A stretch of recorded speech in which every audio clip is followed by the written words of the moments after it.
All right, fellas, we are excited to be joined by Matt Post, who is a senior at Sherwood High School in the Montgomery County Public Schools, right, Matt? Yes, good to be here. And you are the student member of the Board of Education. Yep.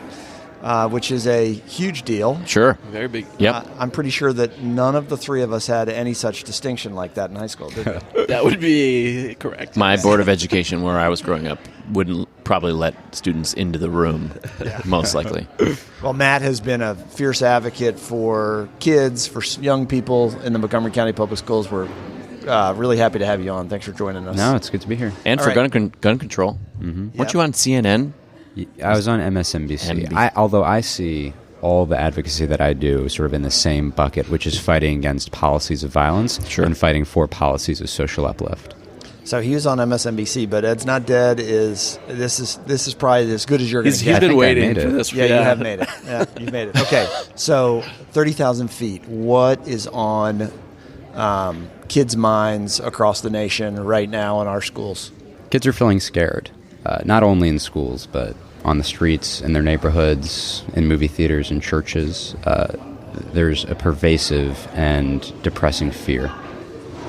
But there's also a sense of optimism that this is a turning point and that young people are going to be the ones to step up and eradicate that fear. There has to be optimism with when young people can see the effects of what they've already gotten going. Sure. Yeah, I mean, I would think that people are pretty psyched. Kids are pretty psyched about that. Yes. Yeah. I think that there is a common recognition that the odds in front of us are really tall. Yeah, that's true. But there is an optimism. There is a sense now more than there was before that we can do this. We can overcome these odds, and we can beat back these evil forces. So I grew up in the 90s, in the grunge era, and I'm just going to... I feel like my generation, we kind of are in between maybe two movements, and I was never that involved with protesting and kind of like speaking up for stuff, and now I see this resurgence that kind of takes me back to some of the bigger social movements. So I guess my question is, certainly Parkland was a turning point and a major catalyst for really energizing students. Do you think some of that energy was already happening amongst your peer group, and a lot of this stuff kind of would have happened anyway, and Parkland just happened to serve as a focal point for it? I think the media did not do a good enough job recognizing the advocacy of kids like the DACA kids, the Black Lives Matter movement. Yeah.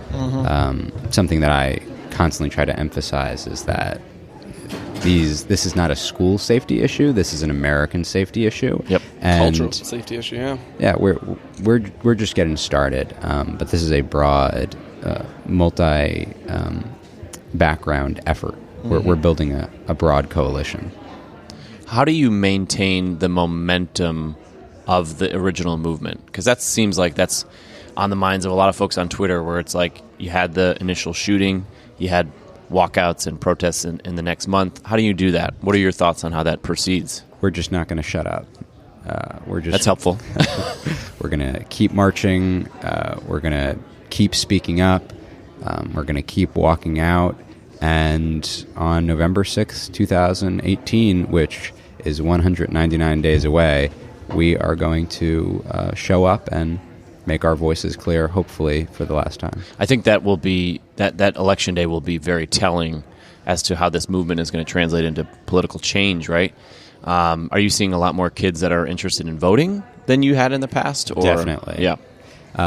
In Montgomery County, we partner with the Board of Elections to register kids in school, and there's never been a demand like there has been this year. Really? Yeah. That's awesome. That's great. All right, switching gears a little bit. Not many people in their lives get the opportunity to be a student member of a Board of Education. It's an odd experience. Yeah, especially in the 16th largest school system in the country. 14th. 14th? Okay, thank you. There we go. He knows. I was a board member. Yeah, right. And I'm not. 14th largest school system in the nation. Multi-billion-dollar operating budget. What's it like? The weight of the responsibility is certainly something that I carry. Someone told me the other day that our operating budget, which is $2.59 billion, is greater than the gross national product of Fiji. Wow. Yeah. I can vouch for that. I spent a summer in Fiji. but the work that we do, it's profound. I mean, this is stuff that's going to affect not just people, the policies and decisions that I'm voting on. It's not just going to affect kids my age or younger brothers or sisters that I have in the system. It's going to affect the next generation of kids. Education policy is the most important public policy in this country. Yeah, and it's probably pretty humbling when you think about your predecessors on the board. There's been some pretty amazing student board members over the years. We all stand on the shoulders of each other. Yeah. Absolutely. That's great. Allison Serino, who is a principal in the Montgomery County Public Schools, I believe she was maybe the first member of the board? Or? She was one of the first. Okay. The first is David Naiman, who actually works at the Board of Elections now. Oh, really? But, there's some interesting alumni, like Tim Huang, who runs a company called Fiscal Note. Yep. I forgot this guy's name, but the founder of Instacart was also a former SMOB. So it's good company to be in. That is cool. Yeah. All right, so senior at Sherwood, what is next for Matt Post? What I are you don't know. doing? I'm still thinking about it. I got until May 1st. And so he's like... I was born a procrastinator. Nice. So You'd fit in well with us. That's good. Playing it close to the vest. Are you thinking gap year college, travel? I don't know. I think I'm just going to go to a 4-year college right off the bat. I would like to travel. I'll probably study abroad during one of my summers in school. I'm pretty cognizant of the fact that Montgomery County is a bubble. Yeah. And I want to get out there and actually see the reality of the rest of the world, of poverty, and do what I can to help in whatever small way. Very, very insightful. Do yourself a favor. Of the three of us, I'm the one that has never left the bubble. I always say I've never left Silver Spring. So yes, I think that's a great idea. Well, Matt, thank you for all you're doing on behalf of students and the greater Montgomery County community, and your position in this movement that is a national movement. We're going to be looking out for you. Yeah, right, fellas? Looking forward to it. Thank you. All right. Thanks for coming on. Thank you. Thank you. We are incredibly excited to have Nate Tinbite, who is a student at Kennedy High School and the recently elected president of the MCR-SGA in Montgomery County. We're going to let Nate tell us what that's all about. But Nate, welcome to Ed's Not Dead. Thanks for having me. So MCR-SGA, which is the Montgomery County Regional Student Government Association, is the high school student government for all Montgomery County public school high schools. And since Montgomery County is such a large district, we have 25 high schools. And this is not just the individual school SGA. This is the SGA representing the all of the high schools in Montgomery County, and we like to unify that voice from school to school and bring them out to operating budget hearings at the Board of Education. We like to bring them out at local hearings, state hearings, and all other things to make sure that the students' voices are actively present. And what we try to do with MoCo for gun control, which I hope we'll dive in depth with this, is to bring all these high schoolers and their student voices into this organization and expand the movement that we were working with. So that's what I was going to ask. What's on the agenda for the upcoming session of the MCR-SGA? So MCR-SGA, and we just had our officer elections, and I was fortunate enough to be elected president. And woohoo! Congratulations! And as a student at Kennedy, I hope to pivot this organization from representing just up-county students and other students around this county to one which represents all students from all parts of the county with inclusion and diversity. And hopefully on the next agenda, this organization has been targeted towards addressing the opportunity gap, towards mental health and all other problems in this county. And so hopefully this year we'll be able to bring legislators into our assemblies, which we have all high schoolers coming out to, and everything like that. And we do have a strong agenda that we will be getting to and informing, and you guys could check us out at MCR-SGA and also on the website. Awesome. Yeah, that's great. You mentioned MoCo for gun control. Talk to us about that. So MoCo for Gun Control, it was founded by a few founding members from Blair High School, from Springbrook High School, and I was able to join when we were just a small organization, and we've been able to grow slowly but then rapidly at a very fast rate. And MoCo for Gun Control, it just formed after the Stoneman Douglas shooting because Sure. students in Montgomery County came to a need for change, and they recognized that something needs to be happened, and they were all willing to get involved, but they just needed something and someone to help bring them together and push them forward. And so we've been able to grow with members from all high schools, with members from DC public schools, DC charter schools, and from Virginia Wow. public schools. And it's been quite a ride, but we've been able to make sure that this is not a moment, that this is a movement. And we've heard that so much because, we're trying to host a town hall with a few of our legislators, trying to get those letters out, and we're trying to make sure that, those in power really recognize that we all are willing to get in action. How many members would you say you guys have now? In terms of the foundation and the core group, probably around 40 members, I'd say. But Nice. then that just expands because we have representatives from each Sure. schools to the thousands of members that we've had, which have came out to the walkout, which have followed our social media and taken an active presence there. What kind of changes are you looking? Maryland generally has gun control laws that are pretty strict. What kind of changes are you looking for locally, regionally, nationally? What are your aims? And one thing that's, that I want to emphasize and that's been big is that this is not just a school shooting problem, or this is not just a problem that's happening at a local area. This is something that affects all communities and is not just mass shootings and everything along those lines. These are silent gun violence problems which have been happening, and MOCO for gun control, we've been able to, in Maryland we do have tight gun control laws, Sure. but we have seen that at a local high school not too far in southern Maryland, what things can be happening. Sure. And although Montgomery County Public Schools is a safe and strong district, we want to make sure that our peers outside of our schools and in Baltimore County Public Schools and DC Public Schools and those which have lived in the suburbs and the areas not too far from us, which can just be around 20 minutes, Sure. have strong gun control legislation in their districts, and to make sure that everything is flowing safely and you never have to have a worry or a thought in your community. Yeah. All right, Nate. So tell us what's going on with you in your school life. Where are you headed? What are your long-term goals, short-term goals? What do you want to be when you grow up? I think that's to be determined. I mean, I'm still a sophomore. You're just like Matt. You don't have to answer that. You don't have to answer that. It's the former principal in me. I need to know these things. No, You should know. You're 16. I- you well- need to know what you're going to do forever. I have a strong idea, but I Yeah. guess one thing that's been What are you big- interested in? Just policy in general. It can be, educational policy and policy which is happening in our legislators and legislatures. But one thing that's been big for me, and especially in MCR-SGA, is that I've been able, and I want to continue to be able to continue the fight that we're moving. And I've been active in legislative advocacy and educational advocacy, prior to what's happened in the recent months. But I just want to be able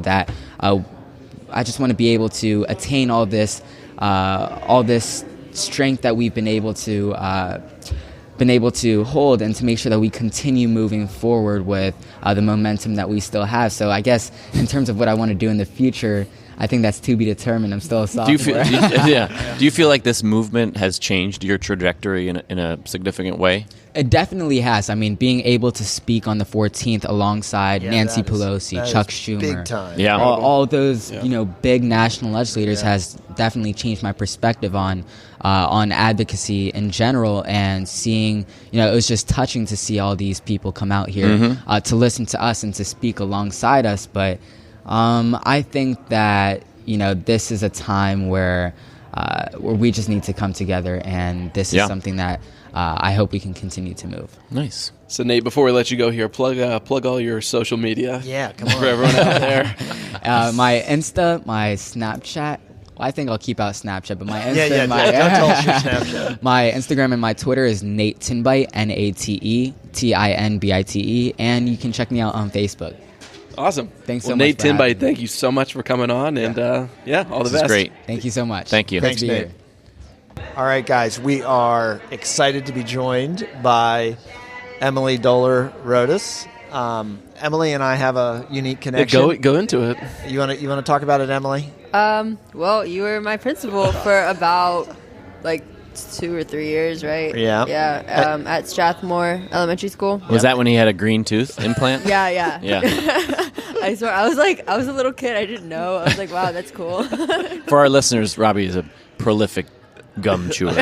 And so It can be a problem when you're doing a podcast. Yeah. I'm assuming that the green tooth was the gum in my mouth. So Yeah. Well, I'm assuming that as well. Yeah. Yes. Well, we'd hope it is. Or it could have been the one I had removed later on. Just kidding. Anyway, Emily is the co-vice president of MoCo for gun control, which we just talked about with Nate. So tell us about the vision and mission of MoCo for gun control. Well, our vision is we take more of a holistic approach to it. We don't want to just like take away people's guns, which is what we get accused of all the time, is like, oh, you're trying to take away our Second Amendment, and that's definitely not what we're trying to do. We're just trying to make sure that those who are not fit to carry a weapon do not carry a weapon. We also get a lot of accusations of like, oh, you're not looking at the mental health aspect of it, but we are, because when we talk about stricter background checks, we're talking about the mental health aspect of the person. And so far in Maryland, we have a ban on bump stocks, along with like 3 more legislative actions that I can't remember off the top of my head right now, but I have it. Like I have my notes. I have like a whole thing. Well, next time bring your notes, Emily. Come on. I was your. No, don't do that. It'll just I'm take kidding. too long. I'm giving you a hard time. Don't let him pressure you. I was her principal. Mr. Yeah. God. Jeez. Go ahead. As a group, we're just trying to make sure that everybody feels safer, to be honest. Like if I could sum it up into a few words, it's so that everyone's safe. How many people are actually in MoCo for gun control? Is there any way to officially count that, or is it just kind of a dispersed kind of social movement? It's a little dispersed, but as in like the organization, like the actual organization, Right. the central one, it's a little over like 30. Okay. But we also have chapters in each school. So I have an Einstein chapter. The BCC chapter just started up. Other schools are trying to get onto this little bandwagon of making chapters in their school, because there are kids in our individual schools that want to be a part of this, but they don't. Like, we don't have room for them in the group chat because it's Right. only like 30 people that can be in the group chat. Right. But by doing this, by making chapters in each school, it also gives us room to make decisions within our school, because each school community has different issues like that pertain only to them. Right. So by having these little chapters, we discuss and then we introduce into the big group chat. Excellent. So how do you, this may be a dumb question, but I mean, how do you get adults and policymakers to listen to you? I mean, you guys are in high school, so how do you get their attention to say, hey, we matter, listen to us, we have a voice that's a valid voice, and we have some real concerns that you need to address? Well, first, educating ourselves on the issue, because if we go out there and we talk to all these adults and they say something and we don't know how to like back it up, Right. then they automatically are like, no, you don't know what you're talking about, you're just some kids. Also, we have connections to like Jamie Raskin and stuff like that, like personal connections, because Who's a legislator for Yes. House of Representatives, right? Yeah. Correct. one of the members from MoCo for Gun Control is actually an intern for him. So Oh, wow. And I think Nate is going to intern for him next year. Okay. So we have that direct connection to the congressman, and just like speaking eloquently kind of gets adults' attention because they're like, "Whoa, that's not slang." And that's what I was going to say. I mean, we've now had 3 students on, and I'm actually shocked by how eloquent It's you all awesome. are. No, it's very good. How has this changed your own thoughts of your future and your interaction with how things are going to happen after high school? Well, fun fact. Yeah, tell us. I thought I could be a physical therapist for some reason. Why Because- not? Well, okay, the reason I thought is because I always get injured, so I was like, I'm going to help people not get injured. But now I'm looking into majoring in poli-sci. Wow. And probably going to law school because I want to make a change from within. Sure. Because as much of a change that we can make from outside of the system, we can also make a lot of change inside. And I want to be like that positive voice inside the system. Yeah. It's awesome. All right. Tell your brother and your parents that I say hello. That's the I most will. important thing. Aside from the fact that I'm very proud of you as your former principal. Oh, thank you. For all that you're doing to advocate on behalf of students and to make sure that not only schools but society is safe. So great work, Emily. Thank you. All right. Thanks for coming on. Thank you. Thanks a lot. Cool. All right. We are excited to have as our next guest Alessia Modjarrad. She is the transportation director for MoCo for Gun Control. Alessia, thanks for coming on Ed's Not Dead. Thank you. We are great to It's have awesome you. to have you. How are those headphones working? Can you hear us? Yep, perfectly. Okay, Thank you. cool. All right. So tell us what Director of Transportation for MoCo Gun Control, what does that mean? What do you do? So really, it's all about logistics when it comes to transportation. As you guys know, Montgomery County is a very, very big, vast county. We have 25 high schools. So really getting everyone, whether you're up county, down county, and the Northeast Consortium, getting everyone to a central spot when we have these walkouts, when we have these big events, that's really what transportation does. Like for the March 14th event, I was in charge of getting buses and also really about staying safe about it. We had to have permission slips, that sort of thing, and really thinking everything through so everyone can attend, be safe, and it's inclusive. So you are a logistics expert. That's pretty impressive. It's interesting too. I didn't even think about the fact that you start these groups, these grassroots groups with students, and you have certain officer roles or whatever, and then I would never think about the fact that you need someone to coordinate transportation. So what does that include? What do you try to do specifically? So it's really because I'm a rep for my school. We have many reps for our school, so it's really about communicating directly to the representatives what they can do. So a lot of the down county schools are quite close to the metro. Sure. So it's just about, hey, how are you getting to the metro? You're walking. Where are you walking? Is it safe? You're not on the highway. Sure. And then up county, like for me, it's calling bus places, trying to get local organizations to give us grants, like CUA, Communities United Against Hate, and really just a lot of back and forth logistics, making sure everything goes well. Sure. And how'd you get involved? So you're transportation director, and I can't imagine that was like 2 years ago. You're like, I'm going to be a logistics expert. That's what I'm going to do. So how'd you get involved? So I would have never thought transportation. I'm really into legislation and policy, actually. But when I was added to the group chat a little bit later on, I did a lot of work in really getting my school specifically to the March 14th event. So that was working with grants, bus companies, that sort of thing. And then when we had our general elections a couple of weeks later, it was just a matter of, who has experience with this? And I was like, yeah, sure, I'll go for it. That's pretty cool. All right, so you're a senior at Poolesville High School. Mm-hmm. Just for our listeners that are not that familiar with Montgomery County, Poolesville historically was a more rural region of our county and still is in some ways, right? Yeah. So what's your activism on behalf of MoCo for gun control? How has the Poolesville community experienced that? So I live in Gaithersburg, but I go to Poolesville for. Are you in the magnet program? Yeah, I'm in the so I'm in the Got magnet it. program, but I'm also very involved in the community. I'm there 5 days a week at least. Well, it's really about communication because we have a lot of students or townspeople that aren't necessarily on board with what we're doing. I Right. mean, historically conservative, very hunting community. For sure. And it's about humanizing everything. It's about, we all want the same end goal. No one wants to get hurt. No Sure. one wants their children to get hurt. We have different ways of going about that. And that's where communication and discussion and really opening up a dialogue. Yesterday, we had an event specifically at our school, and we were advertising on social media because adults were invited to participate, and it really brought about a lot of dialogue. Some of it was nasty, some of it was hateful, but Sure. what we did realize is that there are a lot of parents that want to support us, and they are willing to put themselves and their reputations in the very small town of Poolesville, away just to support us and what we're doing. And that's it's the mood that we're setting. Sure. All right, so you're a senior.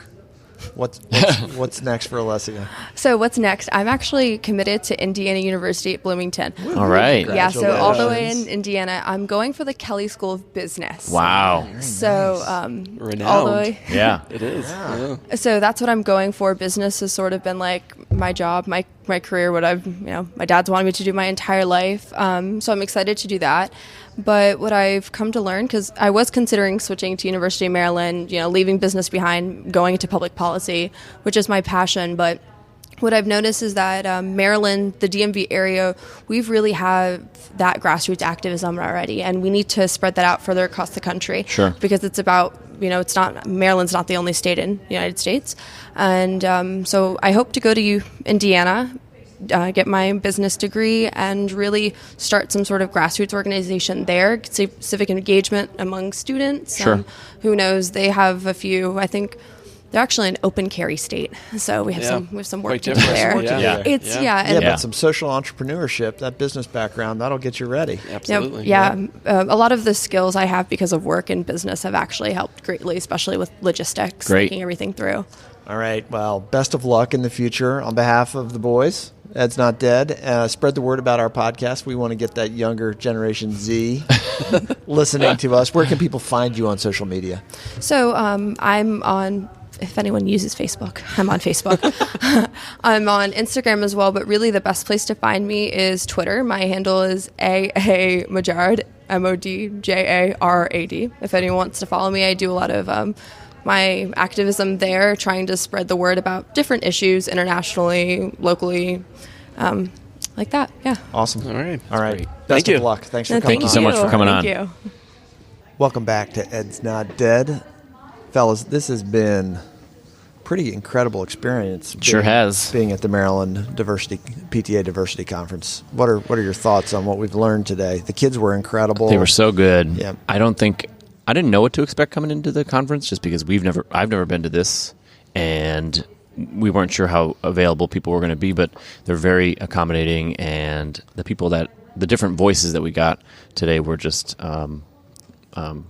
extensive and well said, well spoken, and I don't know, very informative. And what we recorded, I mean, it's not the whole conference, obviously, but just to hear the push and the effort towards inclusion of everyone, I think it's really the right message. And yeah, I'm excited to see what they can continue to do in terms of their work of advocating for students, of students advocating for students, of including all different stripes of people and all that. It's funny when you juxtapose this agenda, what we've heard from our student leaders, from Francis Frost, from Delegate Morales, when you juxtapose what they're concerned about with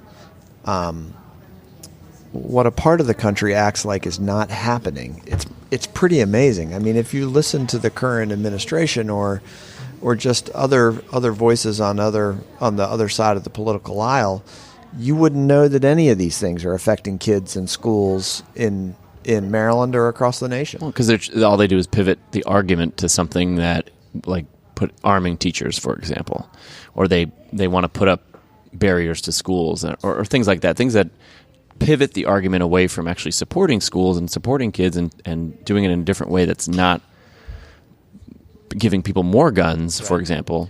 It's just it's almost like they're in a different planet. And I think that's the point right there. And our last guest, Alessia, brought it up in terms of she engaged a rural community where everyone was not in support, and it wasn't a bubble. Sure. And she heard vociferous arguments against what kind of some of those they were talking about in terms of gun control. And so last year at my son's school, they had an international night, and was it the one-off international night? It was the one-off international night. But, I mean, there's kids from everywhere in the world. Right. Yeah. I don't know how many countries there were, but I mean, you just look around, and my dad was there. And, my dad grew up in small town, rural Ohio, very small, very rural. And he was just kind of there, and he said, the people in Mount Sterling, which is the town, he's like, they don't even know this exists. Like, this is not a thing. It's so foreign, it's impossible to envision or to imagine. Yeah. And so I think that's really, when you talk about the agenda and kind of all the different needs, yeah, I mean, people have their viewpoints, but I think a lot of it is born out of what your reality is. Well, there's tribalism and regionalism. Of course. I mean, that's how Casey grew up. I mean, it's true. I did. But in my situation, it was fairly liberal and Scranton. Scranton. It's a blue area of Pennsylvania, one of the last vestiges of blue in the States. It's a college town. Joe B. No, it's not. Oh. It's not. It's. I mean, University of Scranton, but it's not that big. Yeah, but it's a college. Yeah, but You the have whole county includes. I got it. Includes other places that don't have a college. The point of the matter is there are. It's one of the last vestiges of blue Democrats. Mm-hmm. But even then, even though they're pretty liberal, it's not very diverse. It's not a very diverse area, and they don't have interactions with people of color by and large. So I think they would feel just as out of place, perhaps, if they were to attend an international night at your son's school. Yeah. I would say this was a winning first stop on the Ed's Not Dead World Tour. Yeah, we got to do more of these. What's that? We got to do more of these. I know we do. I mean, getting all the different people, and we didn't even have time to interview them. I mean, we can interview 10 more people. Yeah, well, super cool. There's a few people we have to thank. Absolutely. First of all, we need to thank the Maryland PTA that were very gracious in allowing us to join the conference. We also want to send a special shout out to Frances Frost, who is the committee chairperson, and finally Ernest Moore, who's the vice president of leadership of the Maryland PTA. Been really generous with allowing us to join the group and be a part here and get interviews with people that have amazing ideas about how to improve schools and society. So it's been great to be here, right, guys? It's been great. Absolutely. Yeah. And I want to special thanks to Peter Crable for bringing the mics and the mic cords. All of the required equipment. I made a checklist and stuck to it. Did you tweet a picture of him holding up the... No, he put it down. He knew I was taking a picture, and it would just look really I weird. saw it. I was like, I look Yeah. pretty ridiculous right now. Mic in one hand, pop filter in the other. I've tried to be good about it, glass houses. I've been irritated with him at various times during the show. It beats 2 weeks ago when I had to put a sock on my microphone. That was unfortunate, yeah. We need a producer. There's lots of things we need. Yes. You can follow me or find me at RW. On Twitter, Casey Siddons at CH Siddons, Mr. Peter Crable at Peter Crable, and of course at Ed's Not Dead PC. Once again, don't miss our recent interview with Dr. Carol Ann Tomlinson, where we talk about all things differentiation. And you can also find Ed's Not Dead on Facebook. Thanks for joining us, folks. Thanks to the Maryland PTA Diversity Conference. We'll talk to you soon.